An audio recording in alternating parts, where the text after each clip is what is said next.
સમાચારોમાં આગળ વાત કરીએ તો પ્રધાનમંત્રી દ્વારા કેવડિયા પ્રવાસન વિભાગને વિકસાવવા માટે નવા 17 જેટલા પ્રોજેક્ટનું લોકાર્પણ કરાયું હતું। ત્યારે કેવડિયા વિસ્તારમાં વધુમાં વધુ વિકાસ થાય ત્યારે જે આદિવાસીઓ કેવડિયા વિસ્તારમાં વસે છે તેમનો પણ વિકાસ થાય તેના માટે સાંસદ દ્વારા કહેવામાં આવ્યું હતું કે જ્યારે કેવડિયા વિસ્તારમાં આટલું મોટું વિકાસ થતું સ્થળ જ્યારે દેખાઈ રહ્યું છે ત્યારે આદિવાસી યુવાનો પોતે તેમાં ભાગ લઈ પોતાના લોકોને પોતાનો વિકાસ કરે। આગામી સમયમાં વધુ મોટા પ્રોજેક્ટ આવશે અને તેમાં વધુ વિકાસ થશે જ્યારે ગત સમય કરતા વિરોધના વંટોળો પણ ઓછા થયા છે। રાષ્ટ્રીય એકતા દિવસ મનાવવા માટે વડાપ્રધાન પોતે કેવડિયા ખાતે આવ્યા છે। કેવડિયા જે વિસ્તાર છે તેને ડેવલપ કરવા માટે વડાપ્રધાને ખૂબ જ પ્રયત્ન કર્યા છે। ત્યારે આદિવાસી વિસ્તાર છે ત્યારે કેવડિયા વિસ્તારને જે ડેવલપ થઈ રહ્યો છે ત્યારે આદિવાસીઓનો કેટલો વિકાસ થશે તે આપણે પોતે આદિવાસી નેતા છે જે મનસુખભાઈ વસાવા જે પોતે સાંસદ છે તેમની પાસેથી જાણીશું।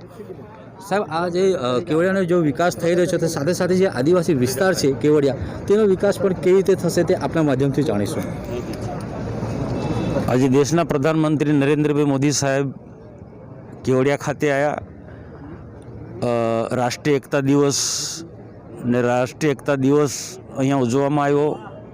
સરદાર વલ્લભભાઈ પટેલમાંથી બધા દેશવાસીઓ એક થાય એના માટે એમને સંદેશો આપ્યો।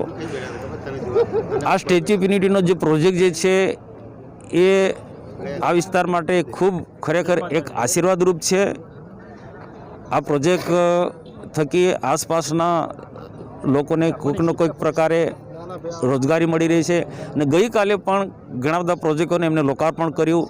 આમાં પણ ઘણા બધા લોકોને રોજગારી મળવાની છે।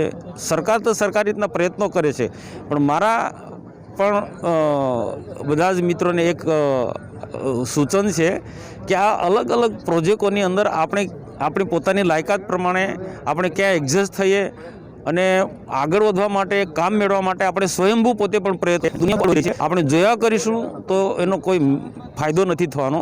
પણ જે ઝડપથી જે વિકાસ થઈ રહ્યો છે એમાં કઈ રીતના આપણે જોડાઈએ કઈ રીતના એનો આપણે લાભ લઈએ એ એંગલથી વિચાર કરવું પડશે, આગળ આવવું પડશે તો બધાને રોજગારી આવવાના દિવસે મળવાની છે। ગત સમયમાં જે વિરોધ વંટોળો હતો આ સમયમાં સમી ગયો એવું લાગે છે। કોઈ જગ્યાએ વિરોધ નથી થયો 2 દિવસના કાર્યક્રમમાં। બધાને ધીરે ધીરે ખ્યાલ આવ્યો કે આ વિસ્તારનો વિકાસ થઈ રહ્યો છે અને જે લોકોમાં કેટલીક ગેરસમજો હતી એ પણ દૂર થતી ગઈ છે અને કદાચ નાના મોટા પ્રશ્નો છે એ આવનારા દિવસોમાં અમે બધાએ કીધું કે એ સોલ્વ કરીશું તો એને લઈને પણ લોકો વિરોધ કર્યો નથી।